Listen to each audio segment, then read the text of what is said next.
Barai eh? Itulah. Nak marah nanti kan kata motor gear ni straight sangat kan. Tak apa lah, aku buat video ni. Okay, ni akibatnya kan bila korang return barang dekat motor gear.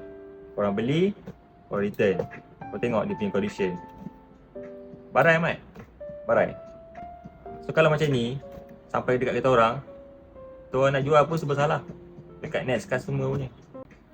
Jadi kita orang minta lah, kalau korang rasa macam korang was-was dengan saiz barang tu kan, korang boleh check dengan kita punya admin. Tanya saiz macam mana, okay, saiz cat macam mana. Kalau korang was-was lah. Kalau korang memang confident saiz tu betul, okay. Tapi kalau korang was-was, jangan terus beli. Tanya admin, ataupun kalau nak lagi senang, datang kedai. Memang 100% korang boleh tahu lah saiz korang lah. Tapi kalau korang jauh, korang boleh tanya, check dulu admin. Saya ni, kepala ni sini, nak ambil saiz apa. Lepas tu kan, kalau boleh lah, sebab kita orang hantar dekat korang dengan bubble wrap yang tebal tau.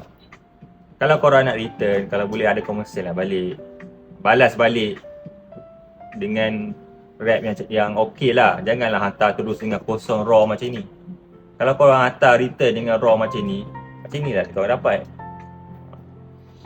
Okay, so kira macam biar orang kata apa, abang senang, saya pun senang. Okay, so saya hantar kat abang, dekat akak dengan condition yang kotak yang cantik, yang tak kemek macam ni. Sebab saya bubble wrap cantik-cantik, tebal-tebal, pakai 2 layer punya bubble wrap tau, bukan single layer, 2 layer punya.